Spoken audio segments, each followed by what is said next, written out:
കൊല്ലത്ത് കോൺഗ്രസ് നേതാവ് Bindu കൃഷ്ണയ്ക്കെതിരെ poster. DCC ഓഫീസിന് മുന്നിലാണ് പോസ്റ്റർ പതിച്ചത്. ബിന്ദു കൃഷ്ണ BJP ഏജന്റ് ആണോ എന്നാണ് പോസ്റ്ററിലെ ചോദ്യം. ഇപ്പോൾ രാജ്കുമാർ വിവരങ്ങളുമായി ചേരുകയാണ്. രാജ്കുമാർ, എന്താണ് ഈ പോസ്റ്ററിനെ കുറിച്ച് പറയുന്നത്? കോൺഗ്രസിനുള്ളിലെ പോരാണോ പോസ്റ്ററിന് പിന്നിൽ? ശരത്ത്, ഇത് ആദ്യമായല്ല ഈ മുൻ DCC പ്രസിഡന്റ് ബിന്ദുകൃഷ്ണയ്ക്കെതിരെയുള്ള ഈ പോസ്റ്റർ പ്രതിഷേധം. ഇക്കുറി ഒട്ടിച്ച കളർ പോസ്റ്റർ ബിന്ദുകൃഷ്ണയും മോദിയും താമരയൊക്കെ ഉൾപ്പെടുത്തി ബിന്ദുകൃഷ്ണ BJP ഏജന്റ് ആണോ എന്നാണ് പോസ്റ്ററിലെ ചോദ്യം.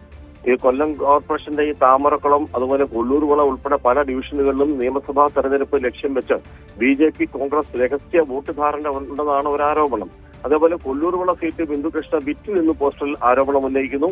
കൊല്ലൂർവിള ഡിവിഷനിൽ BJPക്ക് കാര്യമായ സ്വാധീനമില്ലെങ്കിലും സ്ഥാനാർത്ഥി ലിസ്റ്റിലെ അംസദ് ബീബിയെ വെട്ടി സമുദായ നേതാവിന്റെ ആവശ്യപ്രകാരം ബിന്ദുകൃഷ്ണ സീറ്റ് വിട്ടെന്നൊക്കെയാണ് പോസ്റ്ററിലെ ആരോപണം.